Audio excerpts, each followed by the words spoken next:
Hello, everybody. I hope you can see me. Welcome to today's webinar. Hello, everybody. Welcome today. Let's start with the first information on the next webinar. The first webinar will be held on the 3rd of September, just right after summer. And during that webinar, we'll talk mainly about midstream projects, terminal, tanker, pipeline, and so on. As a reminder, you don't need to take any screenshot or a video of this meeting. You will have all the materials directly sent to your email, either the videos, the slides, and so on. I also take 1 second to say that the last time we experienced some AI assistant, so we will automatically, let's say, kick them out of the meeting. Nevertheless, with our French accent, the efficiency of such assistant are yet to be proven. Moving to the agenda of today, we will have first Jean talking about the market news in projects in Europe, and then explaining the energy shift. You anticipate that today we will talk a lot about energy transition, which is the main topic in Europe. So we'll deep dive on that, and then we'll go more into details on the project outlook and the key players of operators and application in Europe. If you have any question at any time, don't hesitate to ask them in the chat, and we will answer them at the end of the presentation. Let's start with the news on the market. Jean, the floor is yours. Thank you very much, Jack. And indeed, the idea of like every webinar is to say, okay, what has been happening, especially for the European market. And without surprise, and that's why we start by it, the idea is, of course, as soon as you think about Europe today, you think about energy transition.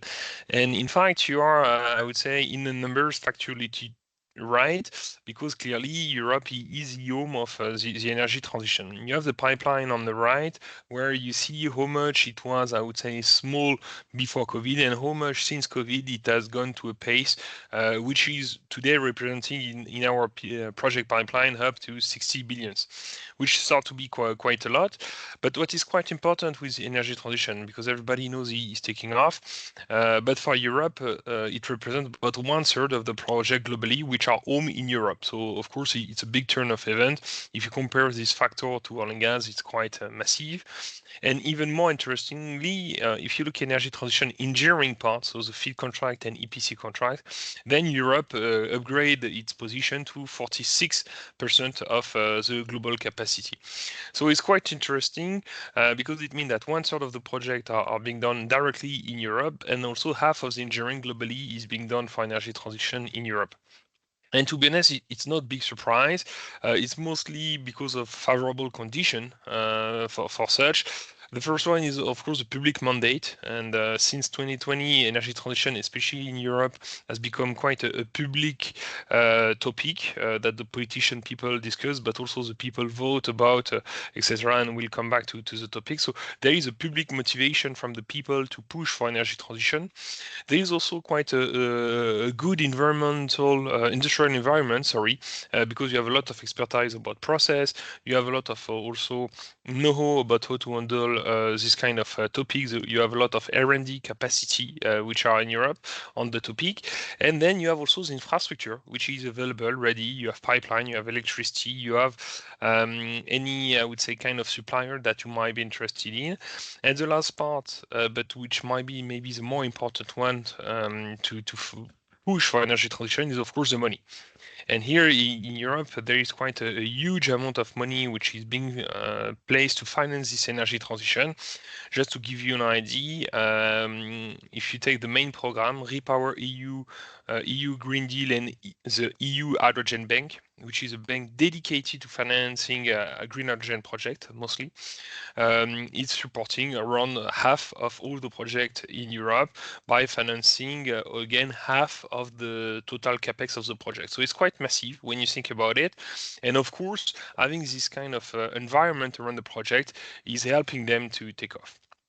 But not everything is green in energy transition in Europe, and some parts are, and we start to have some, I would say, negative news around. Honestly, we're not so surprised about it, and if you are attending our webinars every 2 months, you were used to it, and I would say, kind of give you this forecast already. Here, I took two pieces of news, which I think are quite representative of the energy transition globally and in Europe, most likely. First one is, of course, McAfee going to liquidation after going bankrupt and then failing to find a buyer of the company. For those who do not know McAfee, it was a French company which was bootstrap since COVID, with quite a huge ambition because the company was listed and raised millions, and not to say dozens of millions or hundreds of millions to build up the capacity to build electrolyzers. But the problem that he took off really quickly. In 2-3 years, it became quite a massive company with hundreds of people working in it. But the problem that, to be honest, they were more focused on raising their capacity of production, trying to attract a lot of talent and a lot of staff internally, and I would say trying to raise money for investors rather than finding customers and finding projects. So of course, it goes for a while, but after 2-3 years, then the question is, okay, how much value have you created for your customers? And then McAfee had really hard time to raise money again to repass this industrial scale. So that's why McAfee is today, I would say, disappearing. It's because it's a little bit the end of the gold rush, where all those startups, either they are going to create money and, okay, good to go, either they would have really hard time to refinance themselves if they have not been able to prove themselves to clients, to customers. So McAfee is one of many that are going to disappear. Not all of them will disappear, but many companies are going to disappear.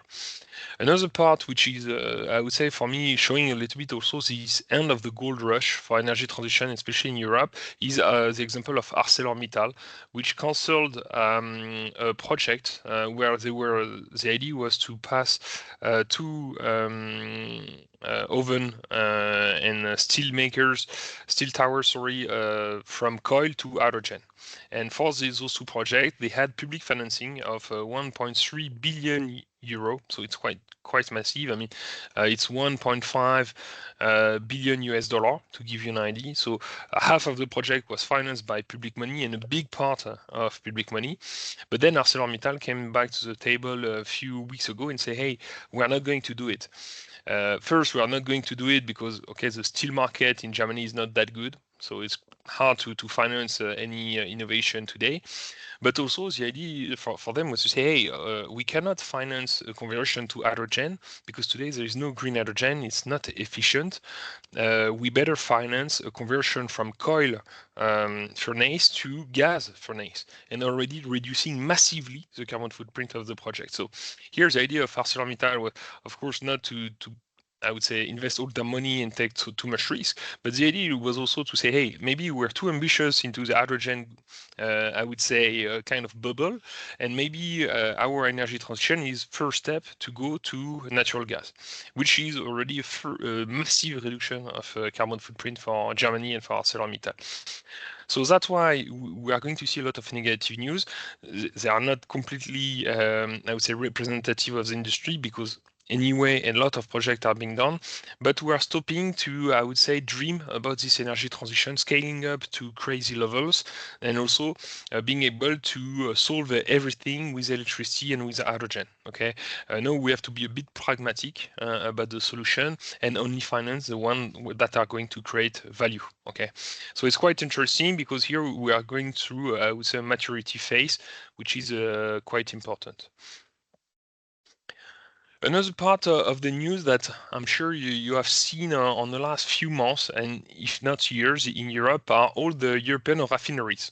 For everybody, especially if you're sitting in Europe, sometimes you assume that the gasoline demand is declining in Europe. And in fact, it's not really true. Here on the left, I put you the statistic for the European Union. Okay, I did not find one quite well assembled for the entire Europe, but honestly, it's quite representative as we are only missing England and UK. But what is quite interesting is to see that since COVID, we are going up again, okay, in gasoline demand, and we are going up to the level that were pre-COVID. Okay, so as of today in 2025, we are just above the level of 2019, to give you an idea. So the gasoline demand is still remaining quite high, while even the polymer demand is still growing in Europe. So for all the people who are assuming that those refineries are not needed in Europe, well, in fact, they are needed, but they are in competition with global market. Okay. And what is quite interesting that inside those, I would say, petrochem, we had two examples of refineries closing in Europe, one in Germany, one in UK in the recent years. But most of the refineries, and that's the list I put here on the right, are refineries located in Europe which have changed ownership. And what is quite funny that a lot of those refineries were, for example, belonging to Russian companies like Lukoil or Rosneft, which was the case of Italy, for example, but mostly in Germany as well. And what was quite interesting. And what is quite interesting that behind all those companies have been acquired by different profile of companies. Either they've been acquired by investors, private investors, which are still seeing some value into those assets, and behind another category is also traders and commodity traders, like for example for the first one Vitol, but Trafigura is the same, and also Glencore, which is also a trader of energy, have been acquired their own refineries, because as they are the one, I would say, distributing the oil and gas to those refineries, for them it's a way to vertical their activities. So it's quite interesting. The last one on the news was, for example, Gravenchon that we have in France, which was sold from ExxonMobil to North Atlantic, so a Canadian company, which is not planning on, I would say, closing it, but just planning on developing it and making money. So it's not disappearing. Okay, it's not an old industry. And what is quite interesting that for most of those refineries, we see projects, not directly of petrochem, but of revamp, especially of e-fuel, biofuel addition, pre-treatment unit, but also project of electrification or green hydrogen. So those assets still work very well. It's just that this shift completely ownership in the last 5 years, which was never the case before. Another point of news, which is quite important, especially in Europe, but maybe even more in the European Union, is regulation machine. And here I can give you two examples.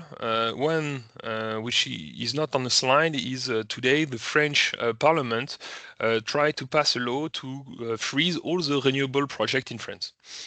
To be honest, it came out of nowhere a few weeks ago that a national party came and tried to push this law at the parliament. And this morning, it was really close, but okay, it did not pass. But we were a few votes away from getting all the projects of renewable in France completely frozen from one day to another, without direct motive, to be honest, and without knowing what should be the time it would be frozen or anything. So killing all the project instantly, to be honest. And this that is happening, I would say, at the French level is happening also at the European level. And here, just to give you an idea, I took a timeline of the regulation for European Union regarding renewables. And you see that they started to publish, I would say, decades ago, but in fact, every year they make a release, more or less, of a new directive of, I would say, explaining what it should be, etc., etc. And already in 2025, they are going to publish one which is canceling the one which was published in 2023. So you can imagine the mismatch it is to organize project around this when you know that next year, most likely, you will have a new directive about your project, blah, blah, blah, blah, blah, blah. And this one is quite interesting, this directive topic, because the directive which was published already in 18, sorry, was 128 pages, and the amending, so the correction they published 2 years ago was 70 pages. And all of these documents, okay, and all the scope of this directive is just to define what is a renewable energy in Europe. Okay, it's not even to do anything, not to do any project. It's just hundreds and hundreds of pages, and it's changing every year to know what is renewable or not. You can imagine how much of a nightmare it is to understand and to integrate these inside companies which are trying to do projects.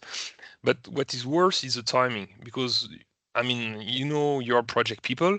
If you start a project now, it will take, I would say, 2, 3, 4, 5 years to be executed, and then it will run for 20 years. While in the meantime, okay, just on the project life cycle, you may have maybe 10, 15 change of regulation around your project.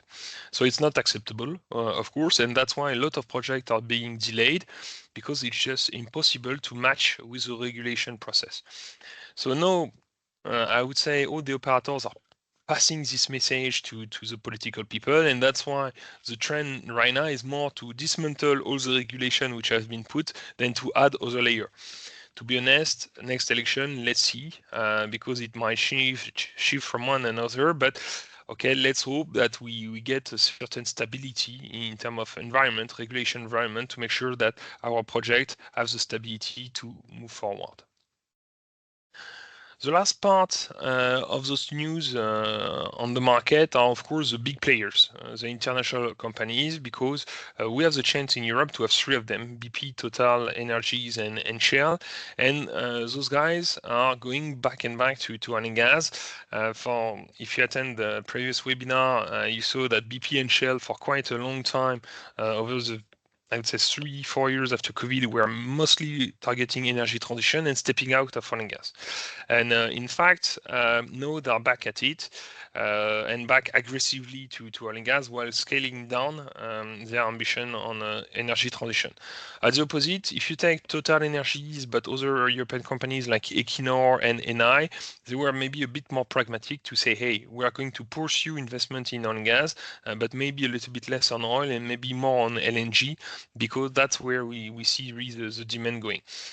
And behind, I would say, this concern, we also see the concern of the European population and European Union to say, hey, we have a topic about the sovereignty of our energy. Okay, Europe learned it, I would say, the hard way as soon as the war started between Russia and Ukraine, that you could not be depending on only your wish for energy, and that you need to have really a robust supply. And that's why we see also those companies making investment, trying to diversify a little bit their supply of energy. In terms of energy transition, we see those companies slowing down a little bit in renewables, especially BP and Shell, while Total is maintaining a little bit, but they are not slowing down on energy transition. Okay, they have pace of sometimes 25% of their total investment to be on energy transition, which means that there will be big players in that field as well, on top of oil and gas, but not so much on renewables, mostly on decarbonation and recycling projects. Now talking about energy shift and the energy shift of Europe. Here I put energy shift singular, but honestly it should be plural. Because energy has been quite a topic in Europe, and honestly the first shift is into the demand of energy. Here on the left, I dropped the graph for the total demand of energy in Europe. And the first, I would say, takeaway that should, I would say, jump to your eyes is that the total demand for energy in Europe is reducing. Okay, it's not a new phenomena. It's something which was already the case, I would say, 20 years ago. Okay, since the last 20 years, it has been a steady slowdown in the total consumption of energy. Honestly, if you look in the numbers behind this decrease, the first factor and the main factor behind it is energy efficiency. Okay, a lot of energy which was arriving to Europe was kind of wasted through power gen, wasted through venting, wasted in many different ways, also through heat, etc., etc. And in fact, since the last 20 years in Europe, there have been a lot of programs trying to recycle the economy, the energy, trying to take care of it. And that's why we have seen really a steady decrease in terms of energy demand for the total of the continent, knowing that in terms of usage of energy, okay, it remained quite stable or even increase. The second part, which is playing a role into this decrease, is of course I would say the effect of losing industries in Europe. We see a lot of industries which are slowing down in Europe, and of course, in the heavy industries, especially, are heavy users of energy. So as soon as you close down a refinery or you close down a steel plant or cement plant, you have a drop into the demand of energy. Inside this energy mix, you see that you have different layers. The one which is slowing down I would say, the fastest is of course coal, which I would say for the environment is a good news, and that's today the main buffer where we see the energy demand going down.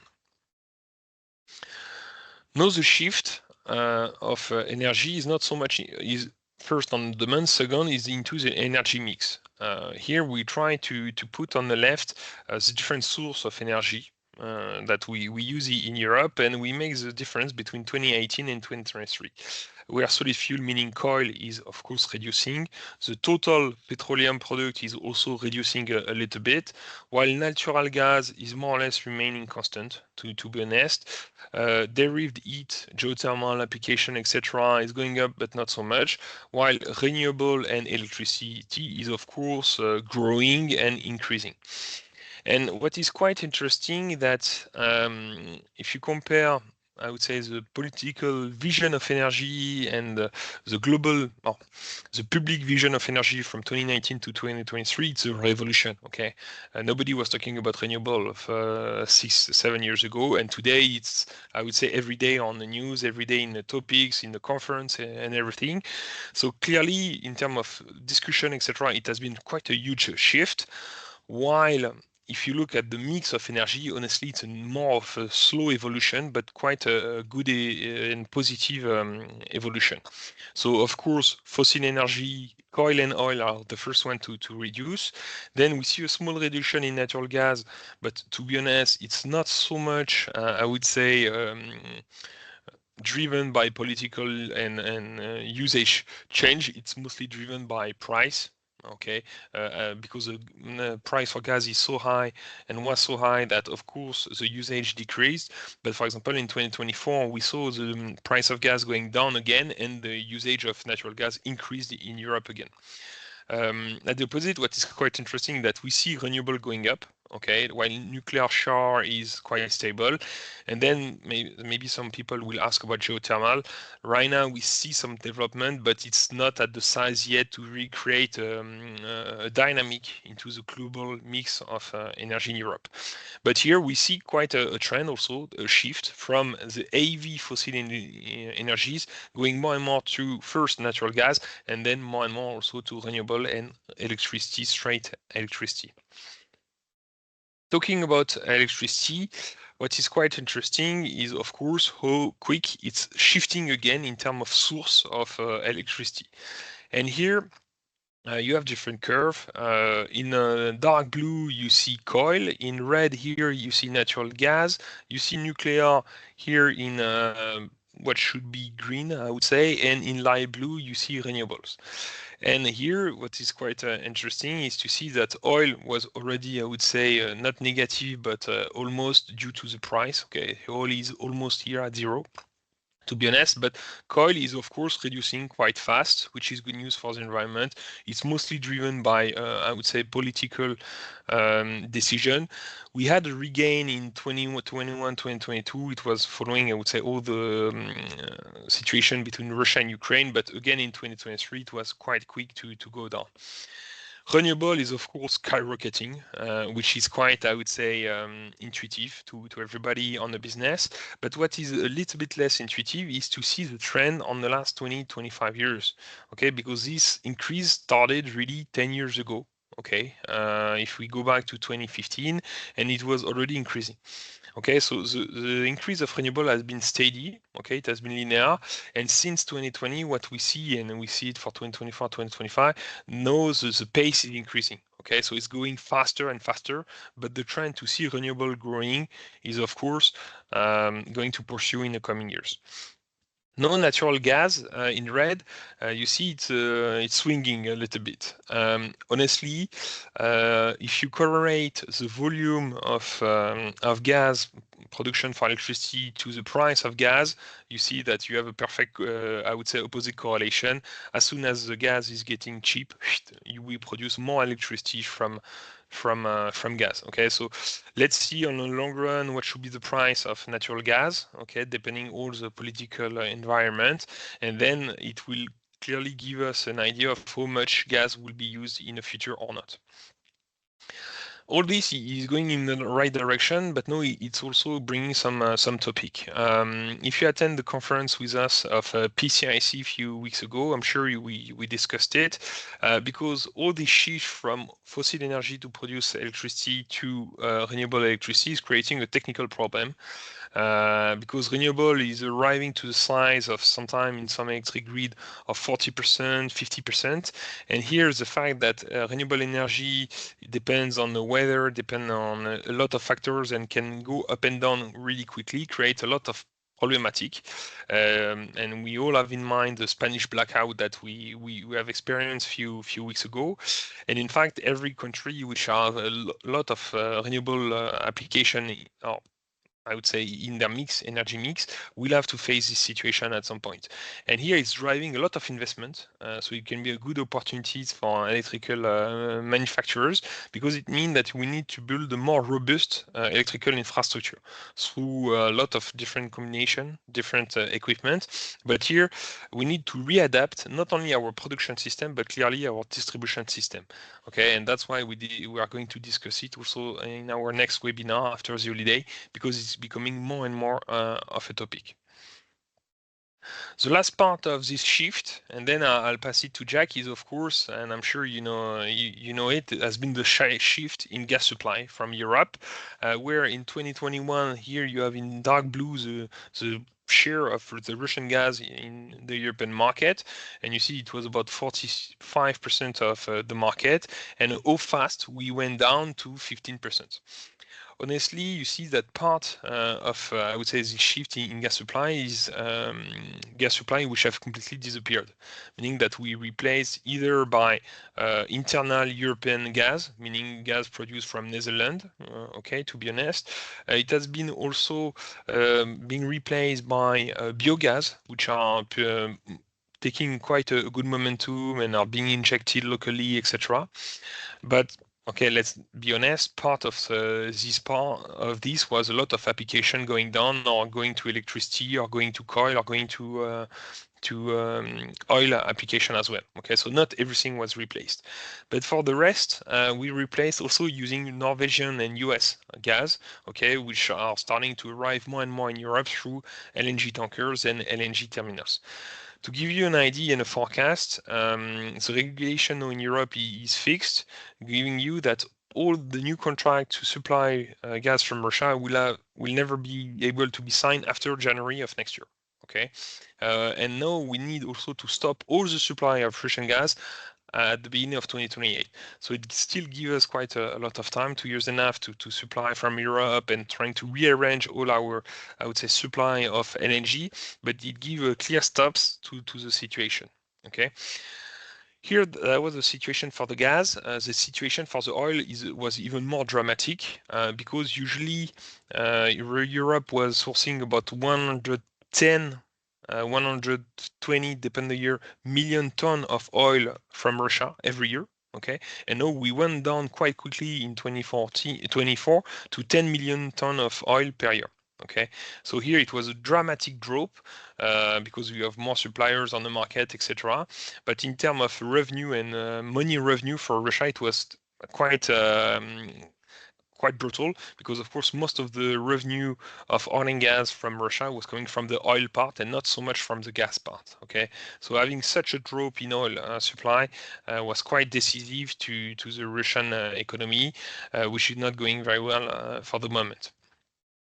And now that's all the shift that we could find and could discuss. And now I leave it to you, Jack, to pursue with the project outlook. Thanks, Jean, for the context and the explanation on the market. Let's start with the first, the map of Europe, and try to visualize where the projects are. First of all, what you can see is that there is a lot of activity in the North Sea. First, because it's still where oil and gas, especially oil, is happening. And you will see on the next slide that we talk a lot about energy transition, but oil and gas didn't disappear at all. And also in North Sea and Baltic Sea, you have a lot of renewable activity over there, especially offshore windmill.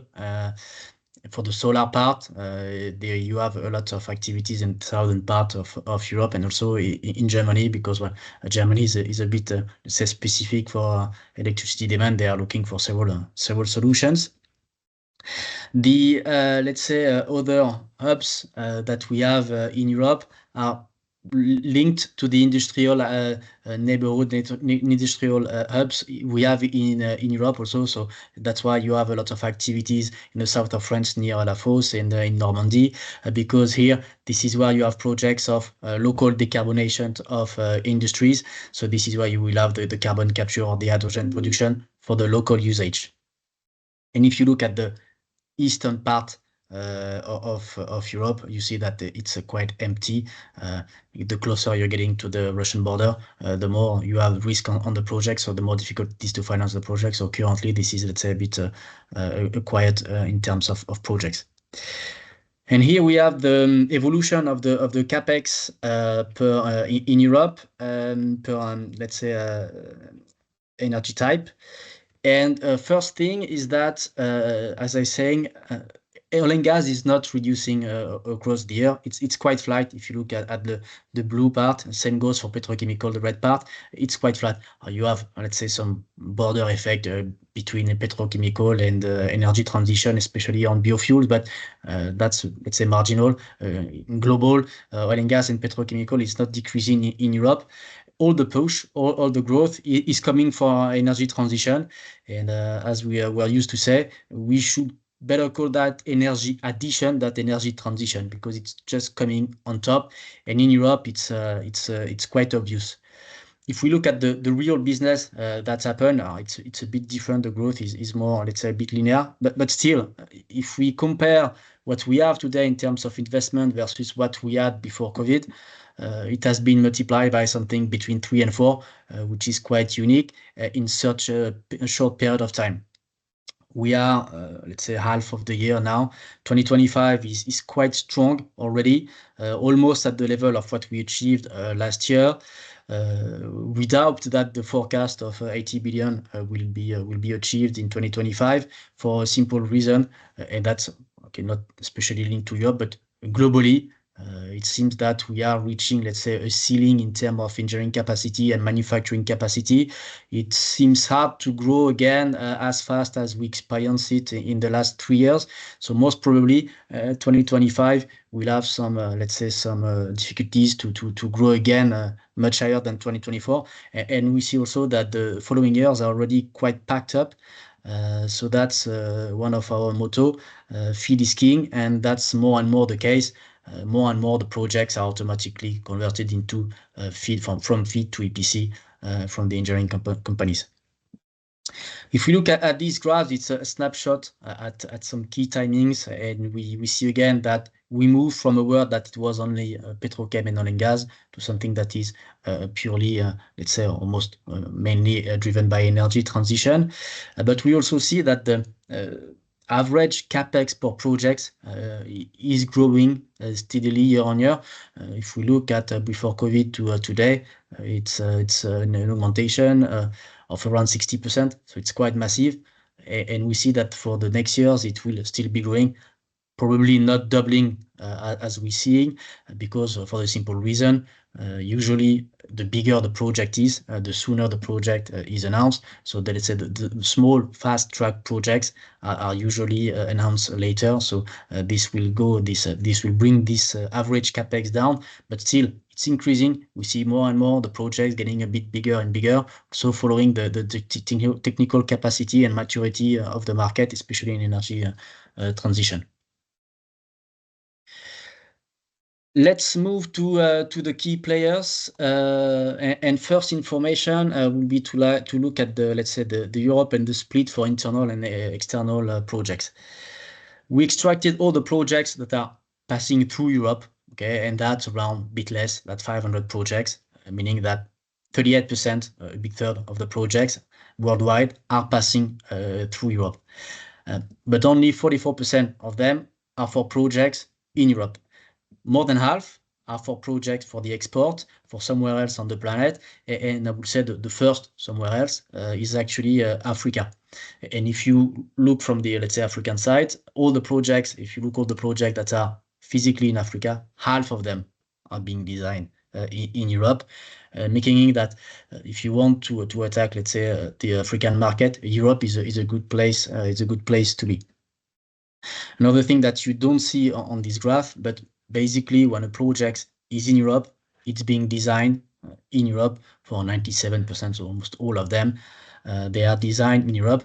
In terms of execution, it goes down to 80% of the EPC being done in Europe for these European projects. They move then to Asia Pacific. That's something that we experienced already in the past.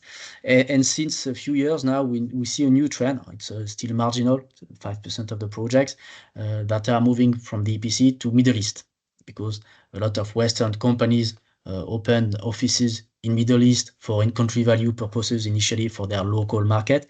But as we have such a tension on the market, if they have capacity over there to do some projects for Europe, they will also, let's say, put some projects in them. So they work on not only on projects that are on the local ground.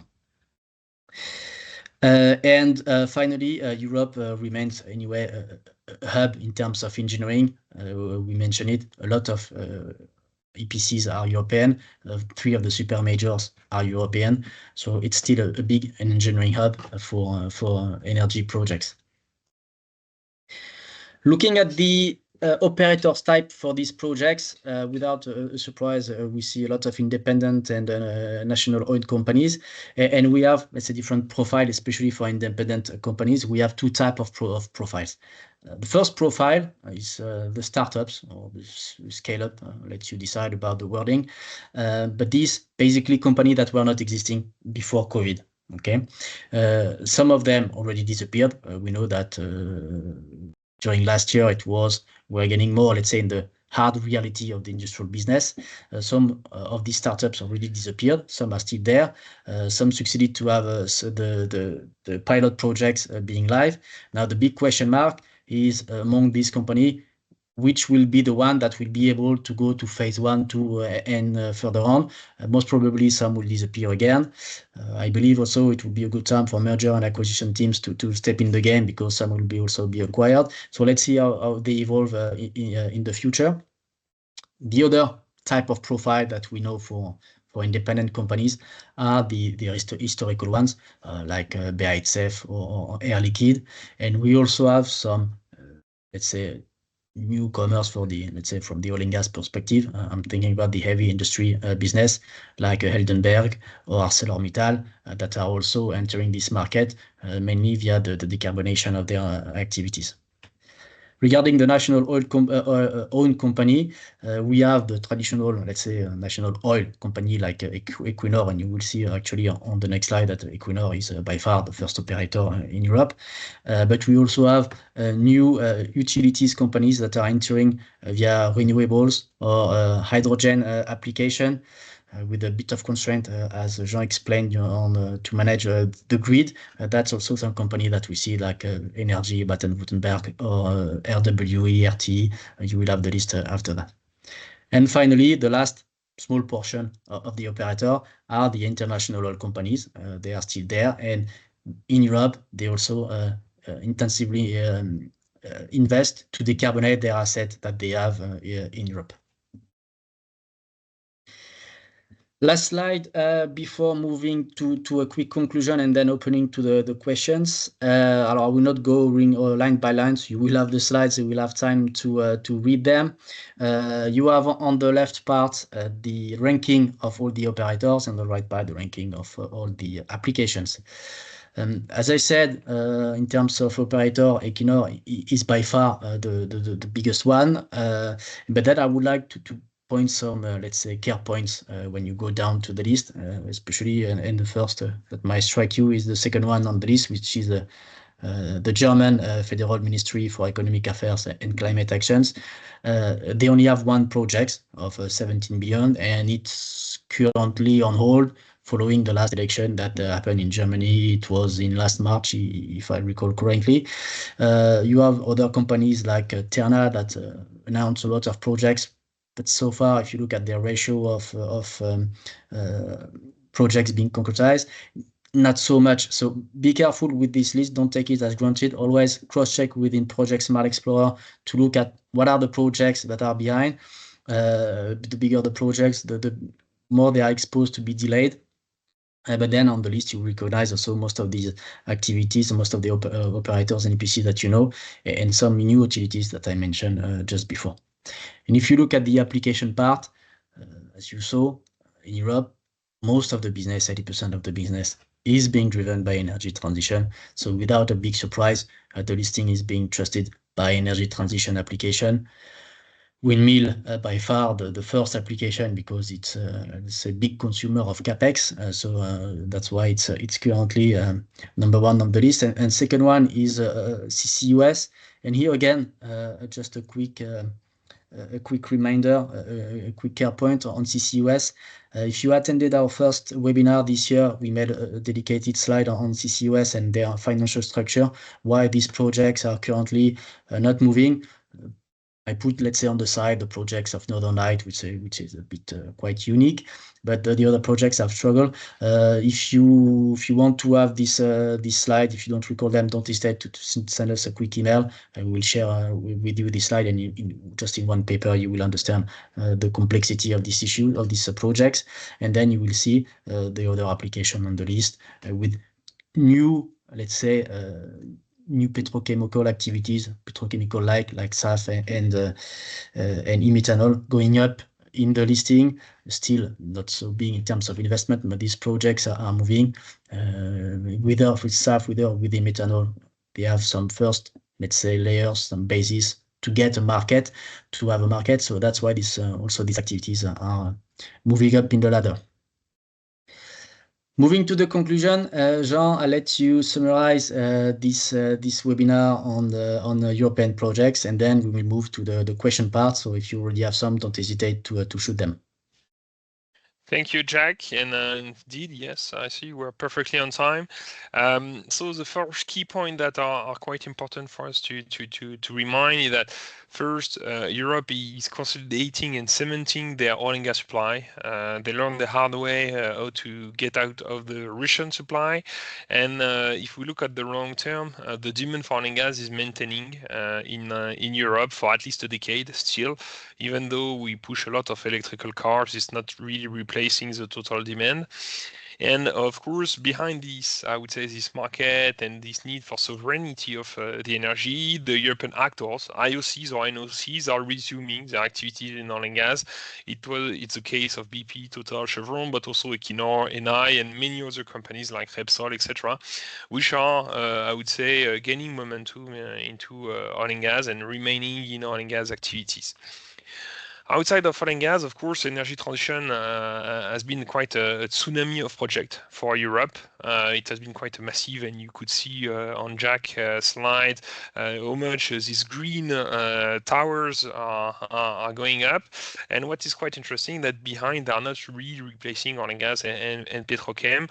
At the opposite, I would say we see a lot of energy transition projects linked to oil and gas or petrochem, trying to clean the activities of petrochem, trying to electrify oil and gas offshore, etc., etc. So it goes together for the moment and for the time being, and it's quite interesting to see how much you can build up on top of your existing business. No, Europe is taking really the leadership on energy transition. For a time, it was, I would say, challenged by US to say, okay, which region of the world should be really the leader on energy transition. But Trump election in US is, of course, closing down all the expectation of energy transition for the US project. So Europe is really taking the global leadership on that, knowing that inside this energy transition, I would leave aside a little bit renewables, because renewables is so big, for example, in China, that Europe is, I would say, not the leadership on this part specifically, but for all the other application, hydrogen, carbon capture, etc., most of the work is, and most of the project and most of the engineering work is done from Europe. So it's quite interesting. No energy transition, I think we are arriving to a phase of a plateau.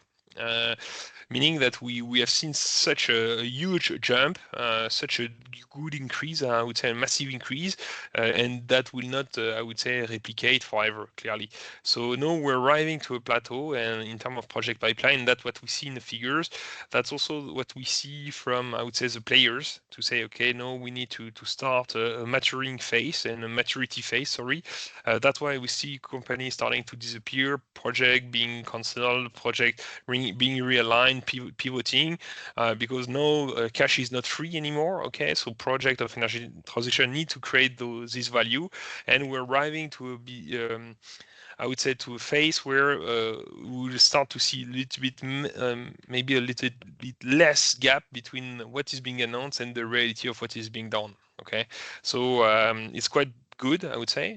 It's becoming quite with a good hygiene of announcement and economic dynamic as well. And last but not least, and that's what Jax was showing you, Europe is remaining quite a global hub for engineering capacities for any oil and gas, petrochem, or energy transition. Clearly, it's really almost impossible to do project without European either engineering companies, European engineering companies, European operators in the joint venture, or European, I would say, main manufacturers. So clearly, Europe is remain kind of the cornerstone of energy, and should remain like this, because as they are taking the leadership on all the new application, most likely as it will develop like a licensed business, it will remain a hub for engineering also in the next few decades.